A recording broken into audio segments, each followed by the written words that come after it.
Phone করছিল তুই আবার ওই সিরিং এ ফোন করছিস কেন রে? তুই ফোন দে, ফোন দে। না দিব না।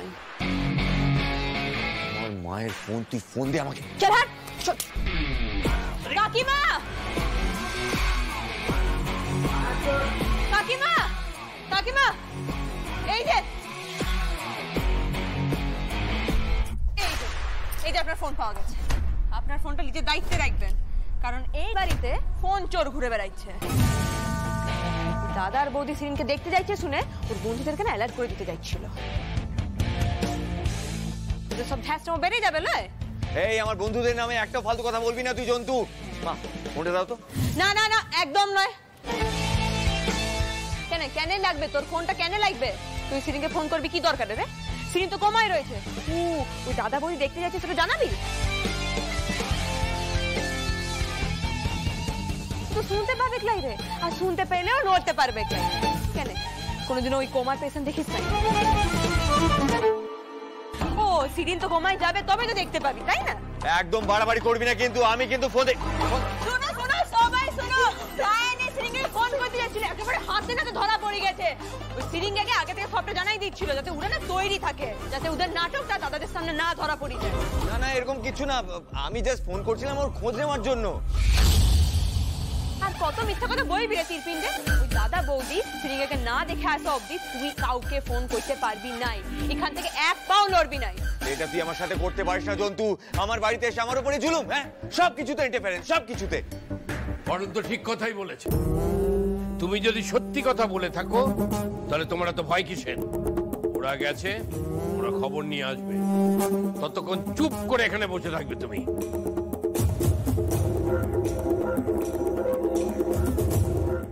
শিরিন তো সত্যি কোমায়, আমি তো কিছুই করতে পারলাম না। এই তো দাদা এসে গেছে। দাদা তুমি এসেছো? দাদা দেখো, দাদা আমাদের বন্ধুর কি অবস্থা হয়েছে একবার দেখো। পারুল দাদা, পারুল এই অবস্থা করেছে গো। কিচ্ছু খাচ্ছে না, একটা কথাও বলছে না গো। এই দৃশ্য আর চোখে দেখা যাচ্ছে না। দাদা দেখো তোমরা এলে, এবার যদি ও একটু চোখ তুলে তাকায়। আমরা একটু বাইরে থেকে ঘুরে আসছি, কেমন? দেখো দাদা এই দৃশ্য আমরা তো আর চোখে দেখতে পাচ্ছি না গো, চোখে দেখতে পাচ্ছি না,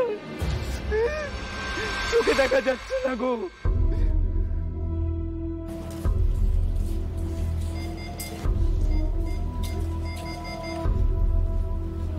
হে ভগবান, আজ অবধি শিরিনকে নিয়ে যা যা ভুল ভেবেছি, যা রাগ করেছি, তার জন্য আমায় ক্ষমা করে দিও। শিরিনকে ফিরিয়ে দিলে নতুন মানুষ করে ফিরিয়ে দিও, দরকার হলে পুরনো অসভ্য শিরিনটাকেই ফিরিয়ে দিও, কিন্তু ফিরিয়ে দাও ভগবান, ফিরিয়ে দাও। চলো তরিতা, শিরিন আসি। আমরা হেরে গেলাম তরিতা, পারুলও হেরে গেল। চলো।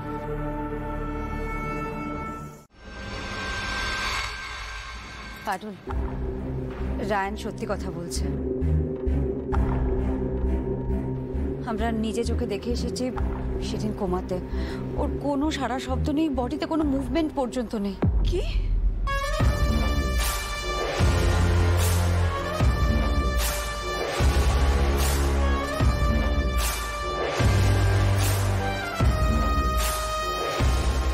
কাকিমা এই যে।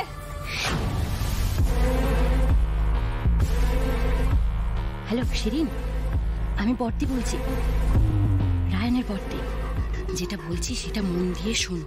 তোমাকে হাসপাতালে দেখতে রায়ানের বর্দা আর বৌদি যাচ্ছে, ঠিক আছে? তোমরা কিন্তু সেইভাবেই রেডি থেকো। কি? রায়ানের বর্দা আর বৌদি আসছে আমাকে দেখতে? না না, রায়ানের কাছে কোনো ফোন নেই আর পারুল ওকে বাইরে যেতে দিচ্ছে না। রায়ান আমাকে বললো তোমাদেরকে সাবধান করার জন্য, ঠিক আছে? আমি রাখছি তাহলে। কিন্তু এইটা কি করে সম্ভব? দেখলে তো একটা মেয়েকে অন্ধের মতন বিশ্বাস করার ফল। আমার ছেলেটার কথা কেউ বিশ্বাসই করলো না। এবার বোঝো। হয়েছে শান্তি, জেনেছো সবাই? এবার বিশ্বাস হচ্ছে তো যে তোমাদের পারুল এই কাজ করতে পারে? ওর মিথ্যে কথার উপরে ভরসা করে বিশ্বাস করে তোমরা আমাকে এখানে আটকে রেখেছো, আর ওইদিকে আমার বন্ধু মৃত্যুর সাথে পাঞ্জা লড়ছে।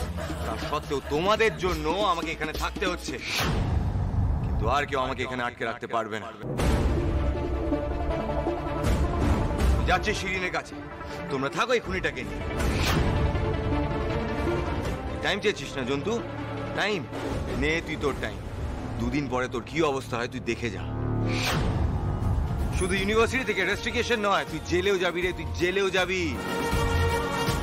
হেল্পটা কিন্তু আমিই করলাম, কথাটা মাথায় রাখিস। এটা তোলা থাকলো, নেক্সট টাইম রিটার্ন করে দেবো। আরে দিদি ভাই, এবার কি হবে মা? ওখানে তো কিছু সাজানো গোছানো নয়, সত্যি সত্যি তো মেয়েটা কোমায় আছে। এখন কি হবে মা? কি আবার হবে? বিপদ হবে মা, বিশাল বিপদ হবে। ইস, শিরিনের বাবা মাকে কি জবাব দেবো বলুন তো আমি? দেখো, ওরা যদি থানা পুলিশ করে। এই বাড়ির বউয়ের পরিচয় তো 14 জায়গায় দিয়ে বসে আছে মেয়েটা। পুলিশ তো আমাদের বাড়িতে এসেই উজ্জুতি করবে। তোমরা একটু থামো। পারুল দিদি, তুই কি বুঝছিস বলতো? কিছুই তো বুঝতে পারছি না দাদু। ওই শিরিন কোমায় কি করে আমি বুঝতেই লাগছি, হজমই হচ্ছে না এই কথাটা।